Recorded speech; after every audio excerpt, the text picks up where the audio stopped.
Heidi here from Rain Country. God is good all the time, and I'm here for another Monday This and That vlog where I talk about, well, pretty much whatever I want to talk about, but sometimes I'm answering questions that come in through the week, or just letting you know of some new experiments or things that I've tried, leading you back to old videos I may already have out, or letting you know of ones yet to come. And today I'm doing something a little bit different because I have my grandbaby here today. I almost never shoot videos when my grandbabies are here, but the littlest one's here. I got him sitting and bouncing on the floor and he's watching Grandma talk. But I'm just letting you know, if you hear any little baby noises, that's what's going on. So let's get busy on these topics. So I was kind of excited because I don't even know why I didn't think about this before. But you know, I did a video not too long ago about making your own baby food. And at that time I was talking about more, cooking it and processing it up right away, or taking some canned vegetables or fruits and just processing them in the blender, and then you have instant baby food.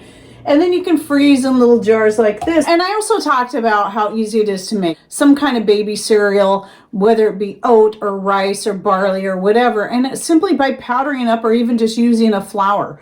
So right here I have some organic powdered up oats. I just powdered them up in my blender. And you could also use your coffee grinder or even your grain mill and basically just make a coarse flour and add water to it. And anyway, so the other day when I was getting ready to make some more oatmeal and throwing a little bit of my homemade applesauce in there that I'm trying to work through, right next to where I keep the jar of oatmeal up here in this cabinet was the jar of powdered zucchini. Now this is from my own garden. This one's from last year. And sometimes I like to add that to breads and other things, just a partial flour replacement to get the nutrients in there and just use that up. And I do like the texture zucchini powder adds to breads. But anyway, when I saw that, I'm like, how about instead of oats this time, I use zucchini powder and mix the applesauce in there? And he really liked it. And some people saw the photo that I put on the community page where he was eating it. And yes, with his hand, that's exactly what he was doing. I could not get a picture of trying to feed him that without his hand getting up there, because he would try to grab the spoon and feed himself. So that was pretty cool. And anyway, he really liked it. And then I thought, well, why am I not doing that with all the other stuff? So the other day I took out a jar of home canned sweet potatoes, home canned carrots, my own homegrown and home canned green beans, and then I also had a whole jar, a quart jar of roast that I had canned up. And I took all those, I processed them in the blender, spread them out on my silicone drying sheets, and then just dried them in my kasori and then powdered them up. So not only are they taking up less room, now I don't have to worry about feeding him so much at a time just to work through it, because I'm worried about spoilage, or even having to pull it out of the freezer. I can just take a little spoonful of this. Believe it or not, this is a whole quart jar of carrots. And this right here is a quart jar of sweet potatoes, all filling up only about half of a quarter pint jar, which means an eighth pint. But what really got me was this whole quart jar of green beans. Just maybe, oh gosh, that's just a couple of tablespoons at most in there. So definitely taking up a lot less space doing it that way. And then I can even mix the stuff together. I was thinking about trying mixing the meat, carrots, and green beans all together and basically making a beef stew kind of baby food out of it there. Yeah, you're pretty sweet. So if you have grandbabies or babies of your own and you want just a simple, easy way that you can have homegrown, or even if it's store-bought organic fruits, vegetables, meats, whatever it is, on hand, but where you don't have to worry about them spoiling, but it's also quick and easy to just add water and make a baby food out of, this is the way to go. Initially, it's a little extra step you got to take with the whole dehydrating and then powdering. But in the long run, it's going to save you a lot of time and concern about spoilage. So then, talking about dehydrated stuff, so some of you know, again, if you follow me at all on the community section here on YouTube, you'll see that one of my most recent experiments was dehydrating some chicken sausage that I get from our Butcher Box, which I'll give you the referral link to Butcher Box. I love it. Now, it's not necessarily going to save everybody money. For us, it's the best deal because not only can we get it delivered right to our door, all the meat has been grass-fed, organically raised, and it's good. I really like it. To me, it's totally worth the price. It might be a little bit more expensive, but it's because of the type of meat it is. We pay more than that for the same type of meat here locally, and they don't even carry that much, where I can get all of that in one place and have it delivered to my door. But anyway, I've been trying to free up some more space in my freezer again, so I've been taking out the apple chicken sausage and the Italian chicken sausage and just slicing it and dehydrating it up, and then vacuum sealing it once it's fully cooled into jars. I will have a separate video. I've already shot it. It's already uploaded. It's going to publish in a few weeks on how I did this exactly. So I've got just a sampling here of some different meats. I've got some beef burger. I also have elk burger. And here is some turkey. And then back here I've got beef jerky and elk jerky. One of these is from 2016. The other's from 2017. And I was surprised. I thought I only had one jar of quart jar jerky left, but there's actually 3. So I have another one back there of elk jerky. Now, jerky is made, we do the jerky for eating just as is. So it's something that I would send with Patrick when he goes on a hunting trip or some other kind of trip that he can keep handy, that I know is a good healthy type of meat, and that I've done it myself. There's no MSG or any other nasty ingredients in there. And that's what that's used for. But these other things, the beef burger, the turkey, and the chicken sausage, though this I would eat the same way as jerky because it is so good just like this.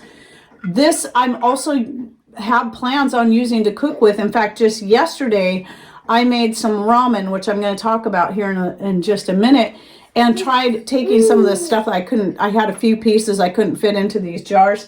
So I just broke them up since they were very, very dry. All I had to do was basically crumble them and added them into the water when I cooked the noodles, and they rehydrated great.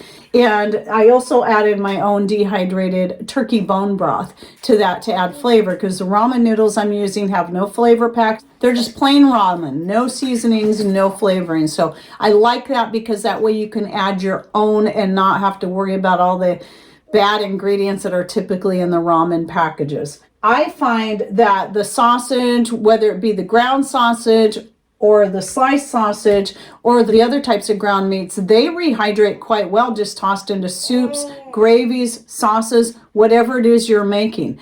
And even if you want to not make like a sauce, gravy, or soup, you can still cook the meat a little bit or even soak it overnight. Some people do that in a hot liquid of some kind, whether it be some kind of broth or just plain water. You can even use wine if you're wanting to add kind of that flavor to your cooking, whatever it is you're adding it to. Anything you want to use in a liquid form to rehydrate your meat, this all rehydrates well.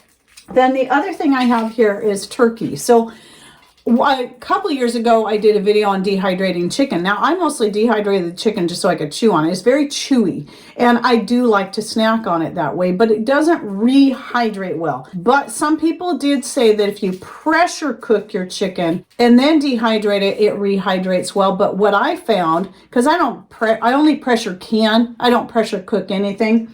And what I found is that, let's say you have extra chicken, extra turkey, like this is all turkey from last year's turkey for Thanksgiving. If you take all the excess meat, throw it in the freezer and give it time to fully freeze all the way through, then pull it out and dehydrate it, it turns out very, very crispy, as you can see in this clip right here. I've used it once so far to make something with. It ended up very tiny though. But it would also, that's the other thing, is you can also powder any meat up that's not going to rehydrate well. If you powder it up, then you can use it that way in your soup, sauces, and gravies. And anyway, I made a turkey a la king is what I did with it. And it turned out great. I just put it in like that. I didn't powder it up, but the pieces do end up very tiny anyway. And it was great. I got the turkey in there. I got the flavor. It was a way for me to also use up the excess turkey and not have it taking up space in my freezer.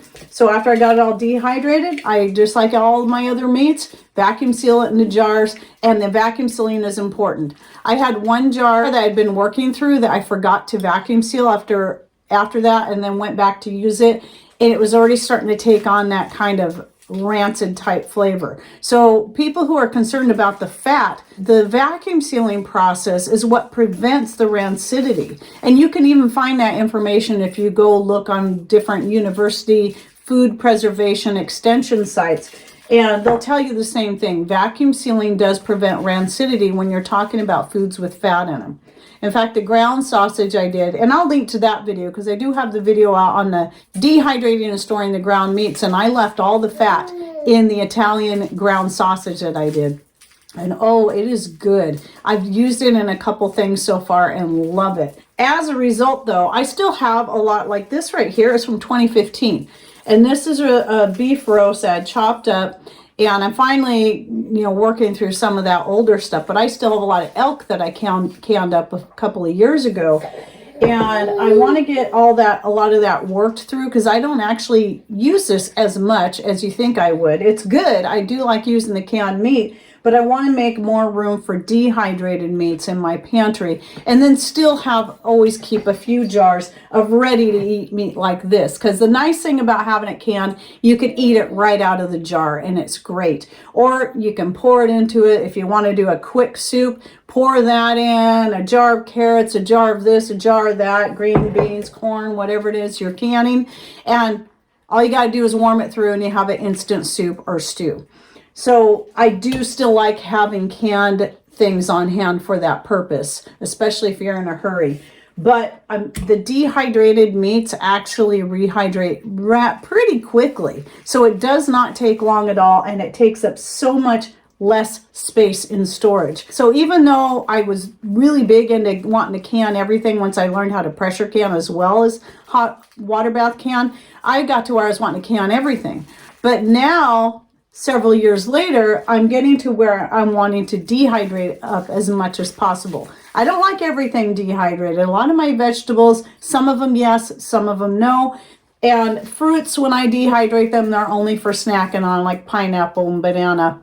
So that's not something I would do as much, but definitely with the meats, I'm looking at dehydrating more and more of them. Now let me get back to the ramen. I've been looking for years to find a good ramen that I actually liked, that had very few ingredients and was also organic. And I finally found one recently and decided to give it a try. This is millet and brown rice ramen. That's all that's in there. And I found this on Amazon and I was able to get it through Subscribe and Save. And I'll go ahead and put a link to it down below. So if you do use Amazon, you can get it there, or you can at least check it out and then see if you can find it somewhere else by just doing a search. So I'm pretty happy with this. You're going to pay more for a ramen when it's like this.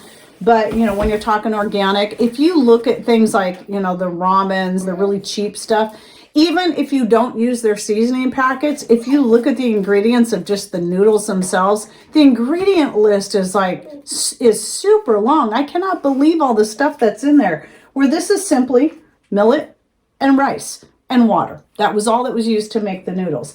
And I'll show you the other thing that might be a bit of a turnoff for some people is you'll see the ramen packets are small. They're a lot smaller than the ones that you're going to get from, your other brands that are popular out there. But it is plenty enough for one person. So if you're cooking for two people, you'd want to grab a couple of packets. But again, going through Subscribe and Save, you can save, I can't remember if I saved a full 15% because it all depends on the item. But you can save a lot of money by going through Subscribe and Save whenever you're talking about that. So I'm going to be stocking up on more ramen because I do occasionally like to make some type of ramen, and I like to make it my own way with my own flavorings. So as I said, what I did with this is I used some dehydrated, I didn't get any pictures, but maybe next time I will. I used some of the dehydrated bone broth, added that to the water plus the meat, and a little bit of Bragg's liquid aminos is all I did. And it was pretty good. I just wanted to keep it simple so I could get a better idea of the flavor of the noodles themselves. And I'm pretty happy with those. Ever since I was a kid, because Mom and I grew up pretty poor. It was just me and Mom for a good amount of the time. And there was times where all we had in our cabinets was a pancake mix and ramen, and plus a few other things. And I would try to find ways to take the ramen and make it more interesting and hearty. You know, like if we had some ground beef, I would brown up the ground beef and add that in there, cut up some carrots and whatever I could put in there to add more nutrition and make a heartier meal out of the ramen during that time. And so I was 14 years old when I started doing that and trying to be creative to be able to make the most out of the little bit that we had. Now to a couple of garden things. So in last week's video, I was talking about how I was going to go out and start digging up the potatoes in the covered area. And those were all just yellow potatoes I had planted in there. Well, the yellow potatoes I had planted out front with the red potatoes didn't do very good. The red potatoes did beautifully, as you saw in last week's video and also in the images, which I'll put a couple here. Not only did I get a lot of red potatoes for the amount of plants that I had, which was less than the amount of yellow potato plants I had, but I got a lot of big red potatoes. I had no idea that I got that big. But all my yellow potatoes, though, typically they tend to be on the smaller side anyway. All of them out front I didn't have any that were like bigger than this, or at least I don't remember getting any bigger than that. If I did, it was one or two. Most of them, a lot of them were only this big, which, you know, that's fine. I don't mind getting a lot of little potatoes because we'll just wash them up and then just bake them with some butter and they're really good. But I was disappointed to not see more of at least the standard size yellow ones. But what I found was, and now remember, at least for our area, we had a very long, cold winter. I mean, our winter we started to get spring, things started to grow, and then suddenly winter came back when we were supposed to be getting into a warmer spring, which killed pretty much everybody's apple blossoms and other fruit tree blossoms. And so most of us around the area did not get any apples or got very few, and pears and things like that. So I saw it, and it affected my potatoes too. The potatoes were almost 2 months behind because that's how long it took for the weather to finally warm up. But the potatoes I planted last were in the covered area out back, the new area that we had covered. And I dug them up right after shooting last week's This and That video. And average size were this, which that is good for yellow potatoes. And I got quite a few. I have a few more here. I have 5. I have a whole bag of them, but I just wanted to bring out a few. Brought them over here so you can see this little pile of 5. But you see this one right here? This one is probably the biggest yellow potato I've ever grown. I couldn't believe that. But I wanted to bring this up, not so I could just to show off my potatoes, but the difference between the ones that I planted last in the covered area and the ones I planted at my standard time, which was right at the end, like March 31st. Hey, baby, are you trying to be a part of it too? You're so cute. And anyway, those ones just didn't do near as good as the ones in the covered area. So what that tells me is that even though I'll still do the same thing out front next year, I'm definitely we're going to be covering at least one more area this next year, and I'm going to be planting potatoes in there as well. And I am going to mix it up. I'm going to try to keep it mixed up. I usually always have at least one purple potato, even if I don't intentionally plant them. There's at least one plant that comes back every year, and I get a few little purple ones. And I'll throw those in there too because it's just another color. It's another potato. So if one doesn't do good or gets affected by disease, at least you know you have another potato to back it up. I'm going to have 3 potato areas for sure. And definitely going to be doing that covered area. I was actually worried about the covered area getting too hot for the potatoes.